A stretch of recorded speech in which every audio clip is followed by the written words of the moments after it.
The Galactic Hunters, First Contact.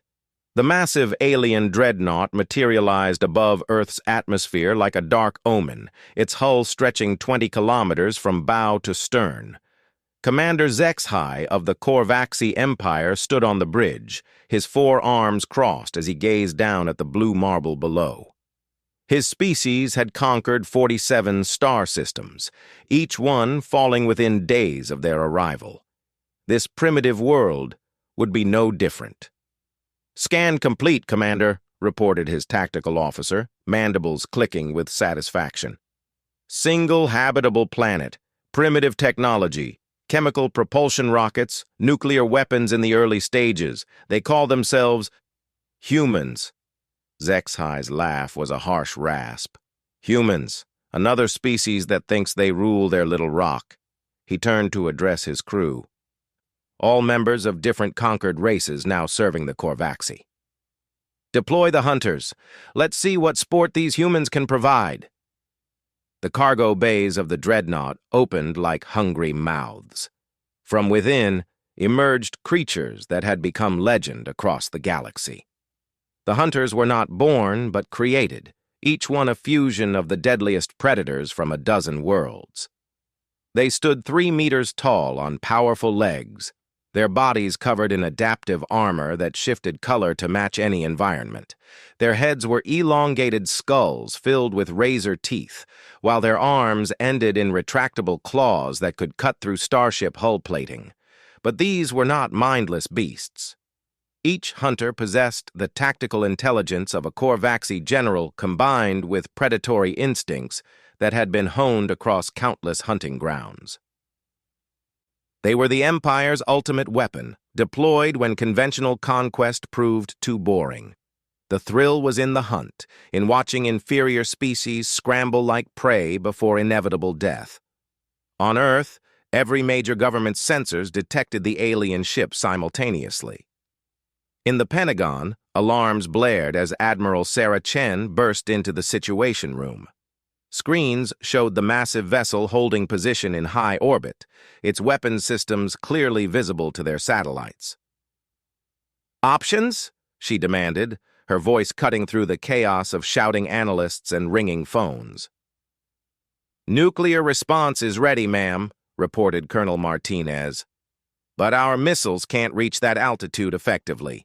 They're positioned perfectly to avoid our defensive capabilities." Admiral Chen studied the readouts, her mind racing. 40 years of military service had taught her to recognize when she was outgunned. This wasn't just outgunned, this was a tiger facing a swarm of ants. "Have they made any communication attempts?" "Yes, ma'am.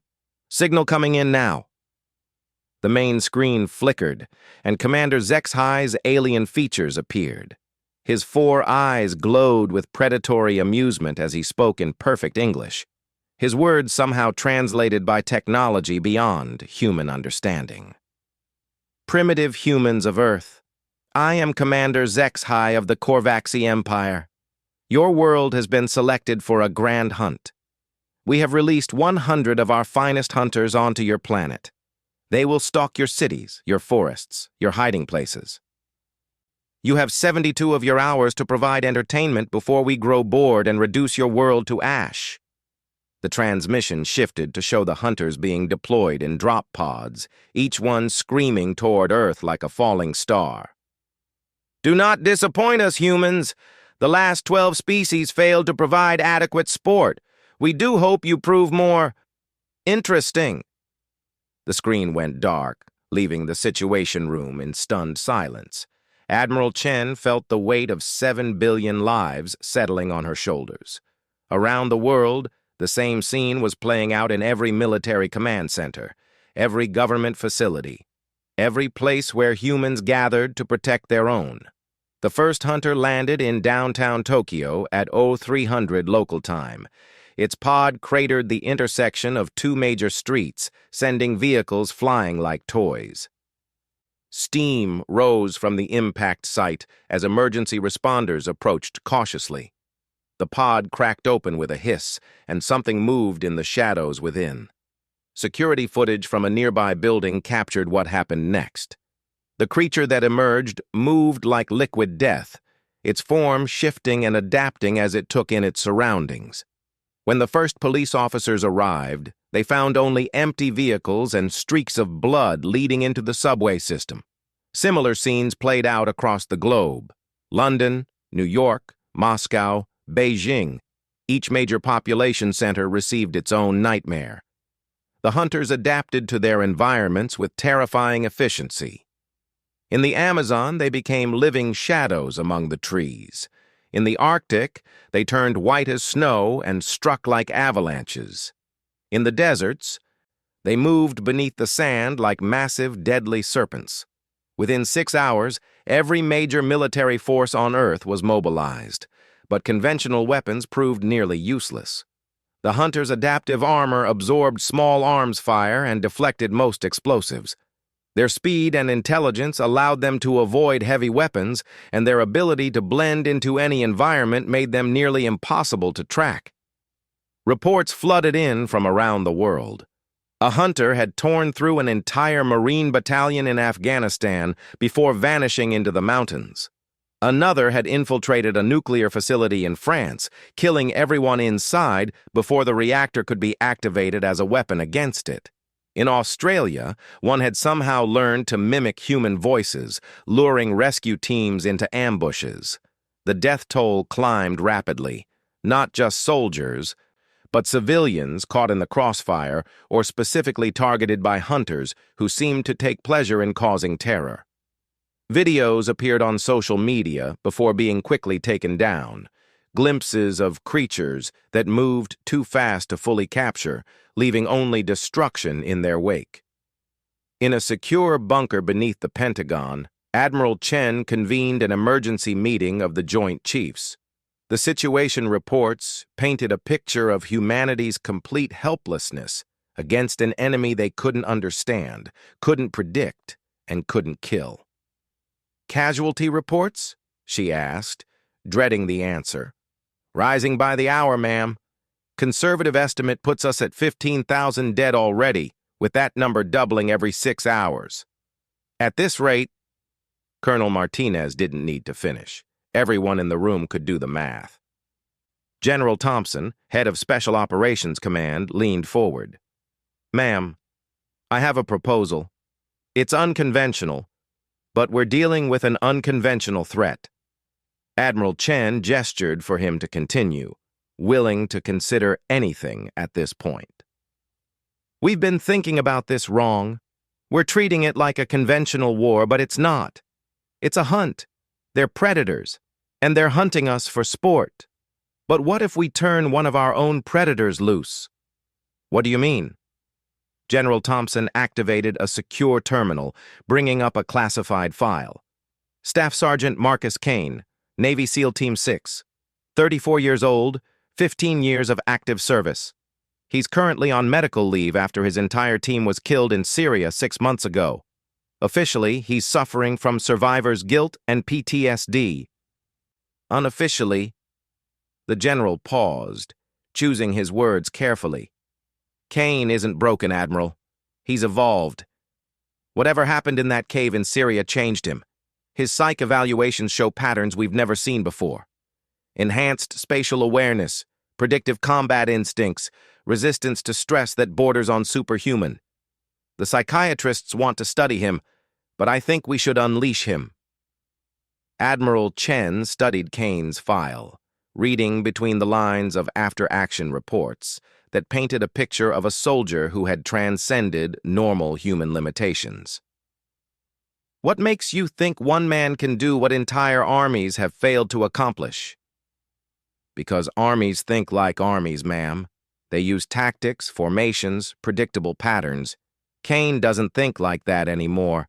According to his teammates' reports before they died, he fought like something else entirely, something that understood predators because he had become one himself." The room fell silent as everyone processed the implications. They were talking about turning loose a potentially unstable soldier against an enemy that had already proven its superiority over conventional forces. It was desperate, reckless, and possibly suicidal. But as another update came in reporting the loss of an entire Air Force base in Nevada, Admiral Chen realized they were already past desperate. "Where is Kane now?" "Medical facility in Virginia, ma'am. Under observation but not restrained. We could have him here within 2 hours." Admiral Chen looked around the room, seeing the same grim acceptance in every face. They were about to gamble the fate of humanity on a single soldier who might be as dangerous to them as to their enemies. "Bring him in. And General, when you brief him on the situation, make sure he understands. This isn't about following orders or serving his country. This is about survival, not just his, but ours." As the orders went out to retrieve Kane, Admiral Chen turned back to the screens showing global devastation. Somewhere out there, alien predators were hunting humanity for sport, confident in their superiority. They had crushed 47 civilizations before reaching Earth, each one falling the same way. But they had never encountered anything like Marcus Kane. The hunt was about to change in ways the Korvaxi Empire could never have imagined. Earth's answer to their deadliest creatures was coming. And he carried with him something the aliens had never faced before, the distilled fury of a species that refused to die quietly. 2 hours later, a military transport touched down at the Pentagon. From it stepped a man who looked unremarkable at first glance. Average height, lean build, dark hair that needed cutting, but anyone who looked closer would notice the way he moved, like a predator conserving energy for the kill. His eyes held depths that spoke of things seen and done that existed beyond normal human experience. Marcus Kane had arrived, and the real hunt was about to begin. The Galactic Hunters, the Predator awakens. Marcus Kane sat in the Pentagon briefing room, his hands steady as he reviewed the classified files scattered across the table. Around him, the most powerful military leaders on Earth waited for his response to information that had sent nations into panic. But Kane's pulse remained calm, his breathing controlled. He had seen worse. "Interesting," he said finally, setting down a photograph of hunter carnage in downtown Berlin. "They're efficient. Clean kills, minimal waste of energy, maximum psychological impact. Professional work." Admiral Chen studied Kane's reaction with growing unease. Any normal person viewing those images would show some sign of horror or revulsion. Kane examined them like a craftsman appreciating good technique. "Staff Sergeant, do you understand what we're asking of you?" Kane's eyes met hers, and she felt a chill run down her spine. There was something different about those eyes, something that hadn't been there in his old personnel files. They held the patience of a natural predator and the calculation of a strategic mind that operated on multiple levels simultaneously.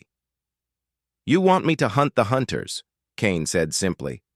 "You've tried conventional tactics and they've failed because you're thinking like humans fighting humans. These aren't humans. They're apex predators from a dozen different worlds, biologically and technologically enhanced. They don't think like us, don't fight like us, don't fear the same things we fear." General Thompson leaned forward. "And you think you can succeed where our best have failed?" Kane was quiet for a long moment, his gaze distant. When he spoke, his voice carried the weight of hard-won knowledge. 6 months ago in Syria, my team was tracking a high-value target through cave systems that had been used by insurgents for decades. Intelligence said it was clear. Intelligence was wrong. He stood and walked to the window, looking out at the Washington skyline. What we found in those caves wasn't insurgents. It was something else. Something that had been living in the deep places for a long time. Something that had been hunting and feeding and evolving in the dark. The room grew quiet, except for the hum of air conditioning and distant traffic. Kane continued without turning around. "It killed my team one by one. Johnson first, then Rodriguez, then the others. Each time it learned from how they fought, adapted to their tactics, became better at killing humans." Admiral Chen exchanged glances with her staff. This wasn't in any of Kane's official reports. What happened to this creature? Kane turned back to face them, and for a moment they saw something in his expression that made them understand why the psychiatrists were concerned. I killed it, but not before it taught me something important. To hunt a predator, you have to become something it doesn't understand, something it can't predict or adapt to, something that thinks like it thinks, but better. He moved back to the table and picked up a tactical report on hunter movement patterns. Your forces keep trying to corner them, trap them, overwhelm them with firepower. But you're hunting them like they're human terrorists or enemy soldiers. These creatures are pure predator. They live to hunt. They've been designed to hunt. Fighting them with human tactics is like trying to catch a shark with a butterfly net. General Thompson's expression grew skeptical. And you have a different approach? Kane smiled, and the expression was entirely without warmth. I don't fight like a human anymore. I haven't for 6 months. Whatever happened in those caves changed how I think, how I move, how I see the world. I understand now that there's a level of combat beyond what they teach in any military school, a place where instinct and intelligence merge into something else entirely. He spread several satellite images across the table, each showing areas where hunters had been active. Look at their patterns. They're not random killers. They're testing us, learning our responses, cataloging our capabilities. Each attack is designed to provoke a specific reaction so they can study how we fight. Admiral Chen studied the images, beginning to see the patterns Kane was pointing out. What are you suggesting? I'm suggesting you stop trying to fight them and let me hunt them instead. One predator against another, on terms they won't understand because they've never faced anything like me before. The room erupted in concerned voices. Colonel Martinez was the first to speak up. With all due respect, Sergeant, you're talking about going up against creatures that have decimated entire military units. Alone. Kane's response was calm, matter-of-fact. Alone is how I work best. Teams have predictable patterns, communication delays, human emotions that can be exploited. A single hunter operating outside normal parameters is something their genetic programming won't know how to counter. Before anyone could respond, an aide burst into the room, carrying an urgent communication. Admiral, we're receiving a transmission from the alien ship. The main screen activated, showing Commander Zexhai once again. But now his 4 eyes glowed with genuine pleasure rather than bored amusement. Humans of Earth, we are impressed. Your species has provided more entertainment than the last 3 worlds combined. However, the sport grows predictable. We are deploying additional hunters and increasing the difficulty of your trial. The screen shifted to show the alien ship's cargo bays opening again. This time, instead of drop pods, massive cylindrical containers descended toward Earth's surface. These are nest pods. Each contains 20 hunter eggs that will mature within 6 of your hours. Consider this an escalation in your trial. Prove worthy or face extinction. The transmission ended, leaving the room in stunned silence. Admiral Chen felt the weight of hopelessness settling over the gathered officers like a burial shroud. If 100 hunters had brought humanity to its knees, what would several thousand do? Kane, however, was studying the deployment pattern with clinical interest. Fascinating. They're not just hunting us anymore. They're planning to breed here. This isn't a test of our combat capabilities. It's preparation for colonization. Does that change anything? Admiral Chen asked. Kane's smile returned, and this time it carried a predatory satisfaction that made everyone in the room unconsciously step back. It changes everything. They've just made this personal. He gathered up the tactical reports and headed for the door. I'll need full access to our weapon systems, unrestricted movement authorization, and complete operational autonomy. No oversight, no check-ins, no support teams. From this moment until the last hunter is dead, I cease to exist officially. General Thompson called after him. "Where are you going?" Kane paused at the door without turning around. "To give the Korvaxi Empire something their 47 conquered worlds never could. A proper introduction to human warfare." 3 hours later, Kane stood on the roof of an abandoned building in downtown Detroit, one of the cities hardest hit by the Hunter attacks. The streets below were empty except for military vehicles and emergency responders retrieving bodies. In the distance, smoke rose from fires that had been burning since the first attacks began. He had shed his military uniform in favor of civilian clothes that would allow him to blend into the urban environment. His weapons were minimal: a combat knife, a suppressed pistol, and several items that would have raised questions if anyone had examined them too closely. Everything else he would acquire as needed. Kane closed his eyes and extended his senses, feeling for the subtle signs that would tell him where his prey had gone. The techniques he used weren't taught in any military manual. They were instinctive, primal, the product of an evolutionary leap that had occurred in the darkness of Syrian caves. There, 2 blocks north, something large had moved through the area recently, leaving traces that only a fellow predator would recognize. The scent of alien biochemistry mixed with human blood, fresh damage to building walls consistent with claws designed for killing. Heat signatures that suggested something had passed this way within the last hour. Kane opened his eyes and smiled. His first hunter was close, probably watching him even now from some concealed position. It would be studying him, analyzing his movements, preparing to strike when the moment was optimal.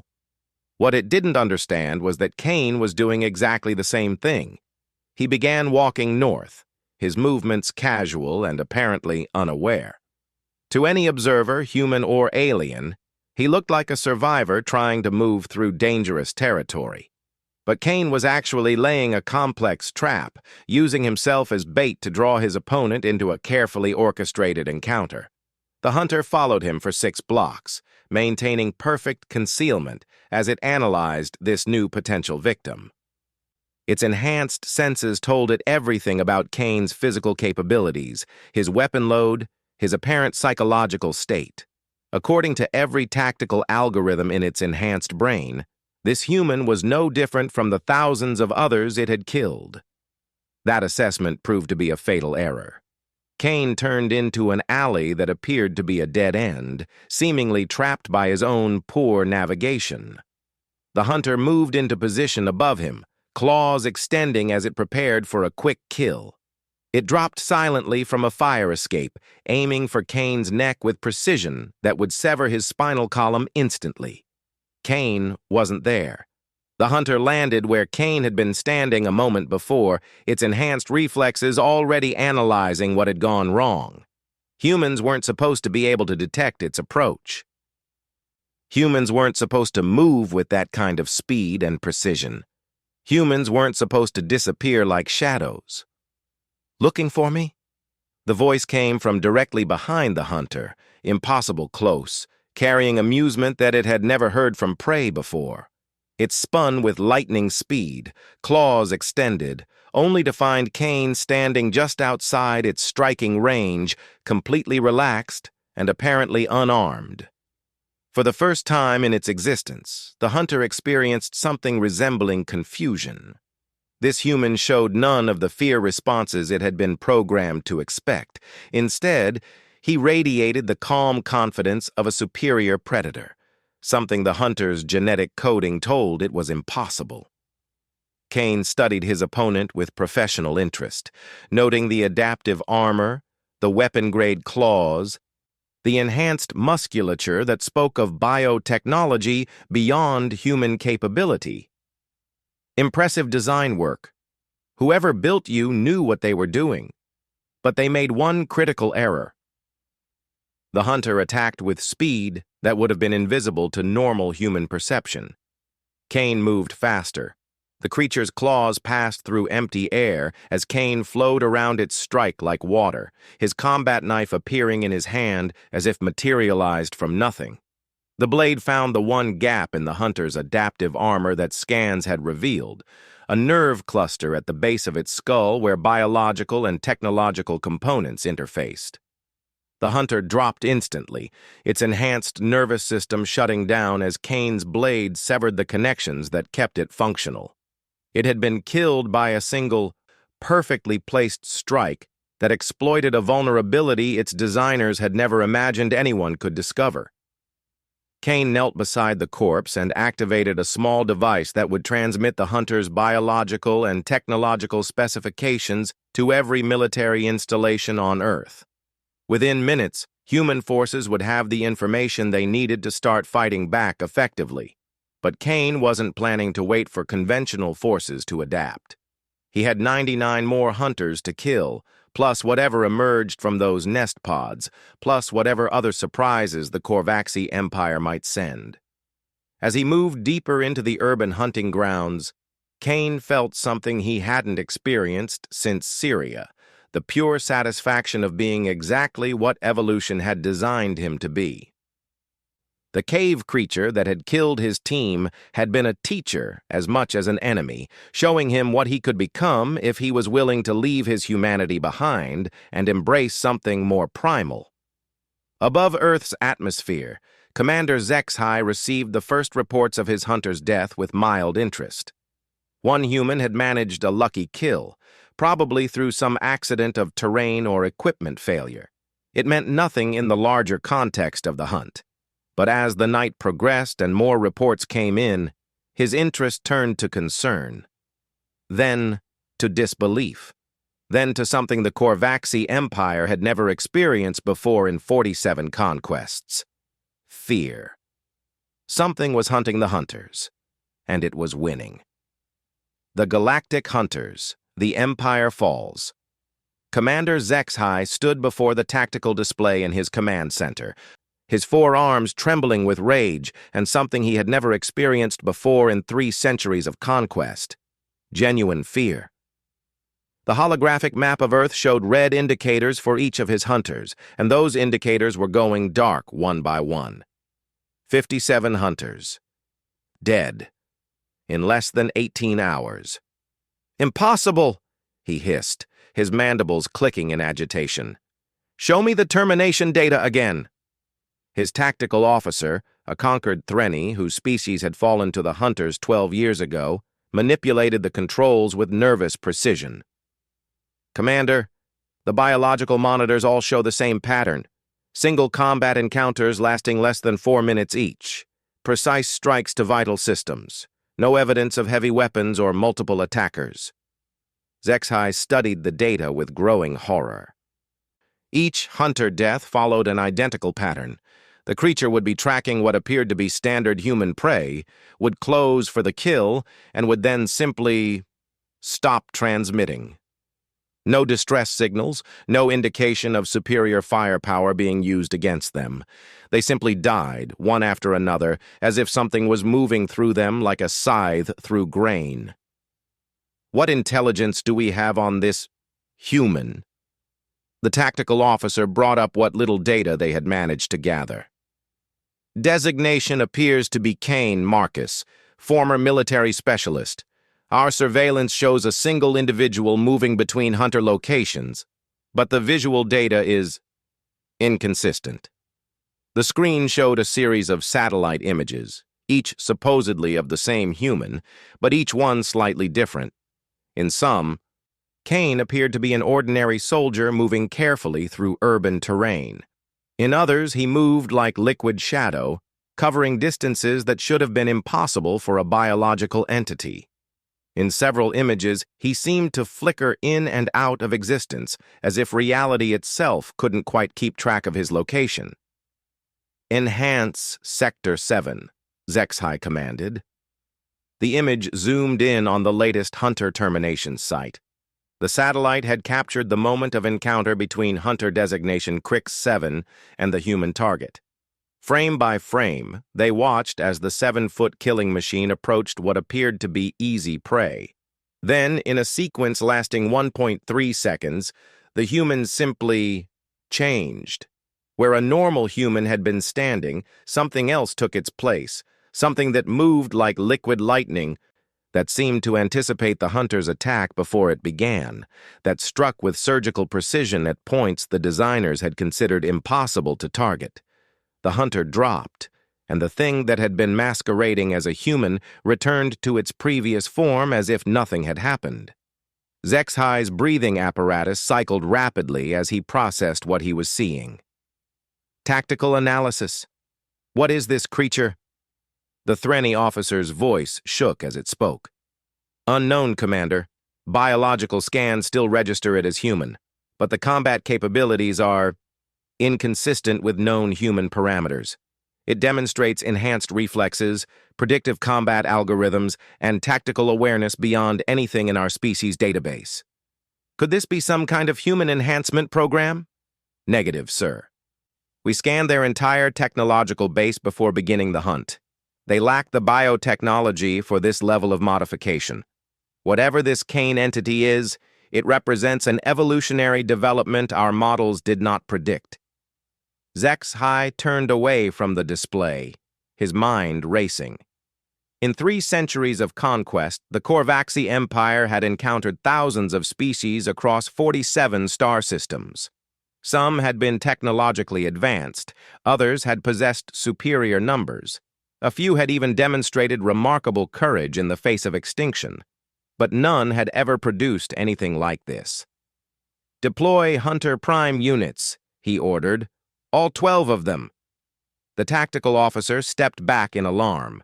Sir, the Hunter Primes have never been deployed together. They're designed for planetary siege operations, not individual hunts.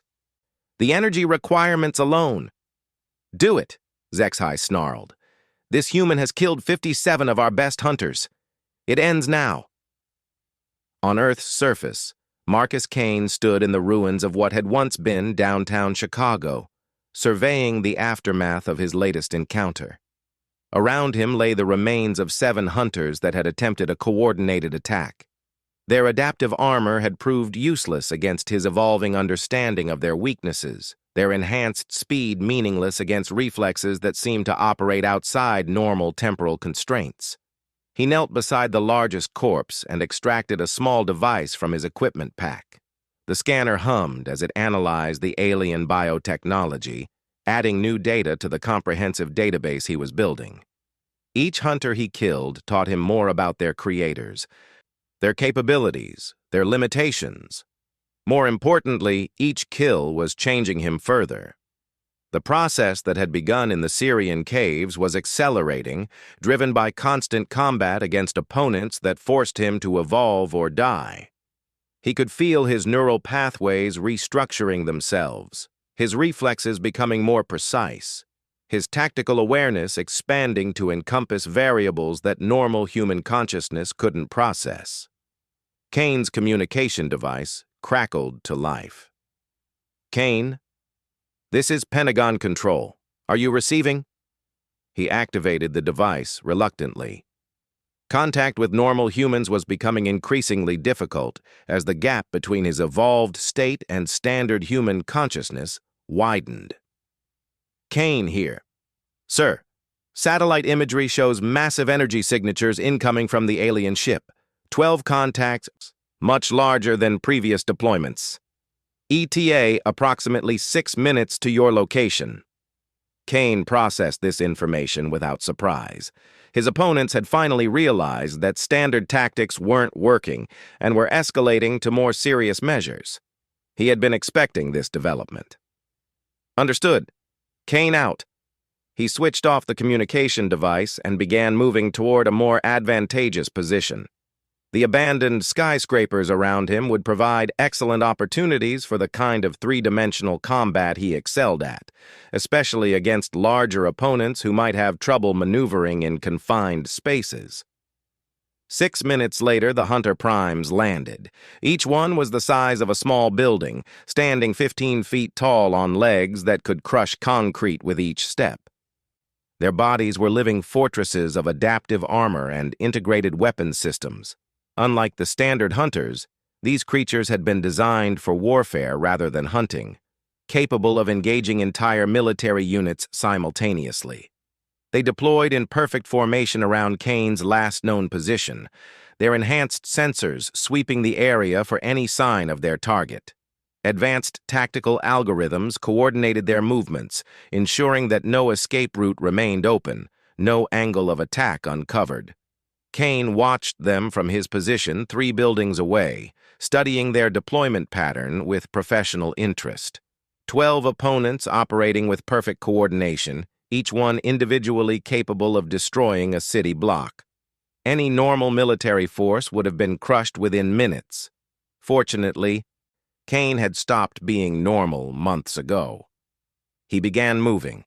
The first Hunter Prime detected motion in Building 7 and immediately focused its attention on that location, its weapon systems charging for a devastating attack.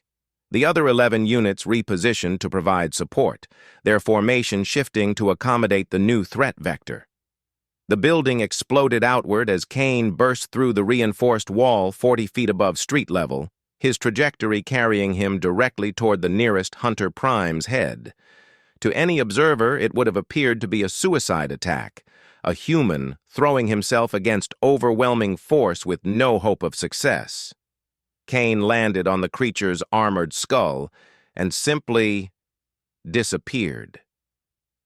The Hunter Prime's enhanced senses lost track of him completely. One moment a human had been there. The next moment, nothing existed except empty air and the echo of impact. Even its microscopic sensors detected no trace of biological material, no heat signature, no electromagnetic disturbance that might indicate stealth technology. Kane reappeared inside the creature's torso.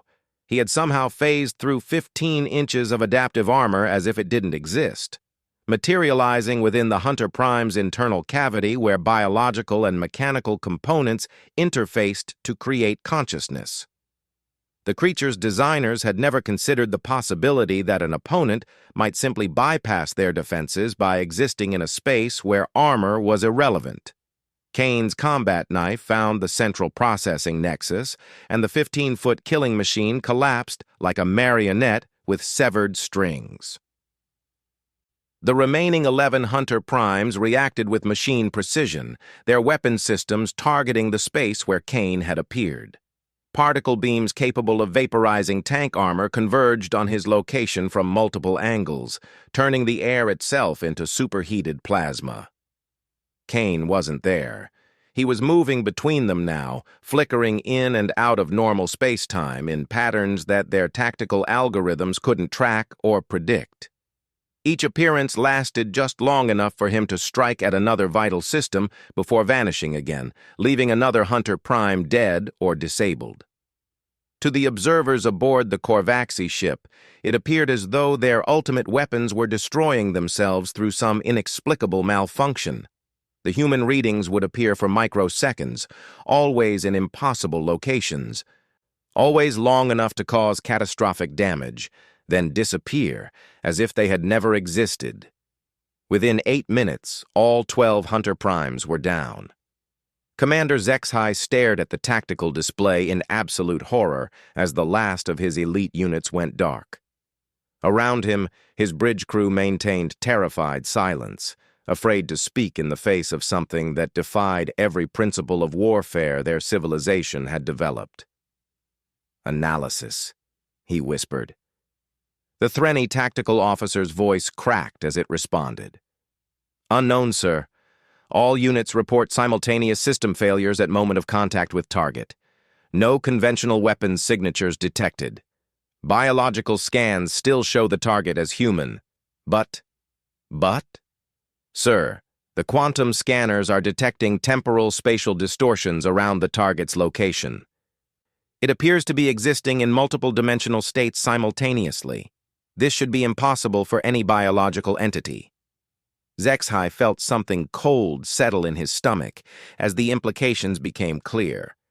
"Are you saying this human is manipulating time and space?" "I don't know what I'm saying, sir. Our instruments lack reference points for what we're observing."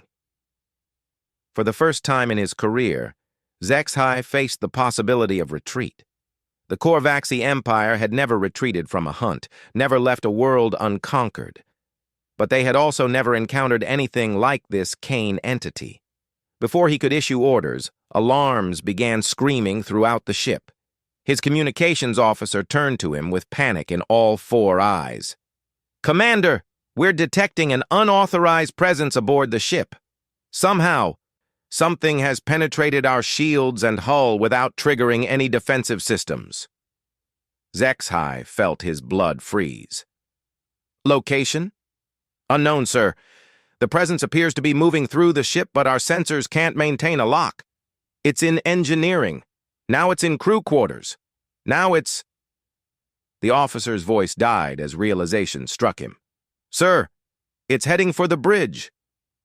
Around the bridge, the finest warriors of 47 conquered worlds reached for their weapons, forming a defensive perimeter around their commander. These were veterans of countless battles, survivors who had earned their positions through skill and ruthlessness. None of them saw Kane arrive. He simply materialized in the center of their formation, moving with fluid precision that made their enhanced reflexes seem glacial by comparison. His combat knife traced patterns through the air that left alien warriors collapsing before they could even register his presence. In less than 10 seconds, every guard on the bridge was down, and Kane stood facing Commander Zexhai across a field of fallen soldiers. Zexhai raised his sidearm with all four hands, the weapon's energy cell charging with a whine that filled the suddenly quiet bridge. "What are you?" Kane studied the alien commander with eyes that held depths no human gaze had ever contained. When he spoke, his voice carried harmonics that seemed to resonate from dimensions beyond normal space-time. "I am evolution in action.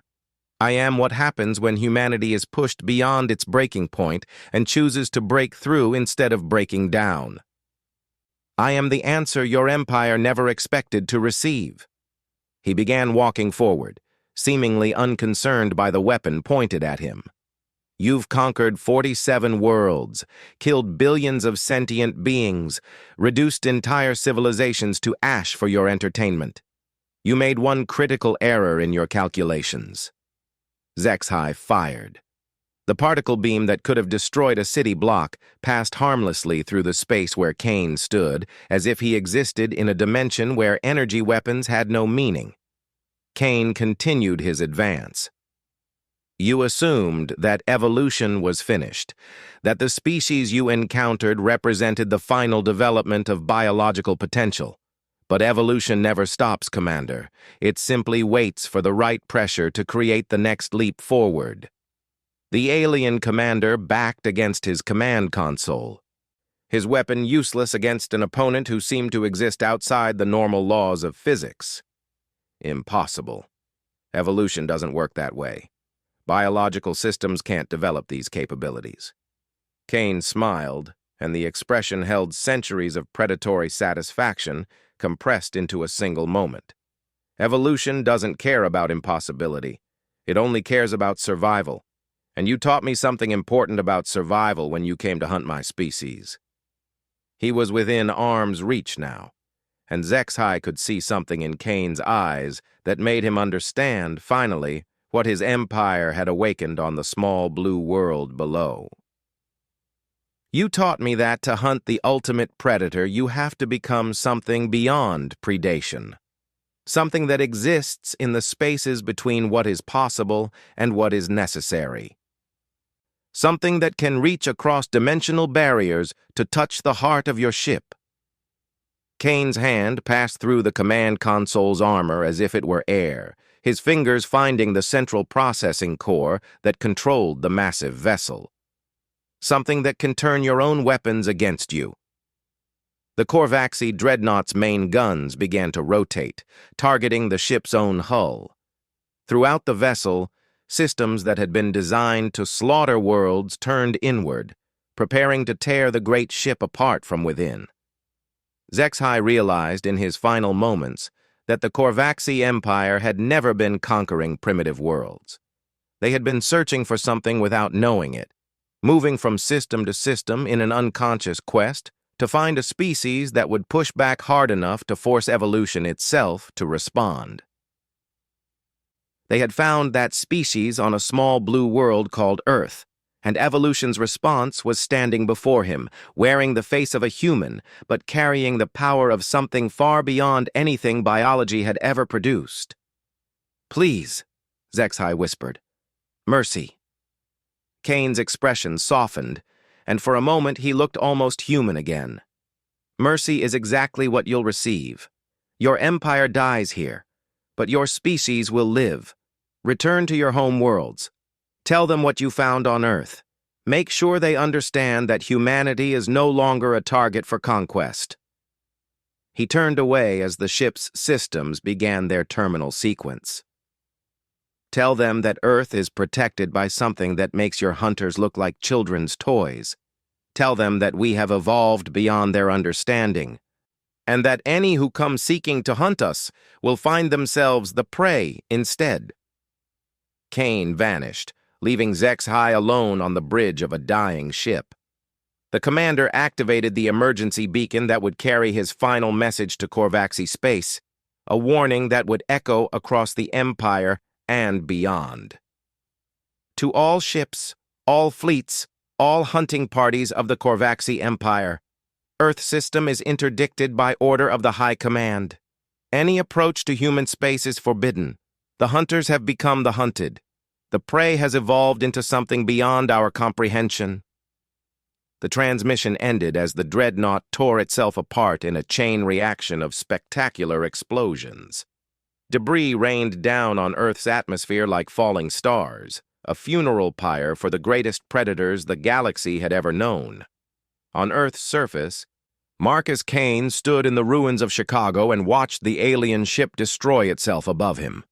Around the world, the surviving hunters had simply collapsed as their command ship died, their enhanced nervous systems shutting down without central coordination.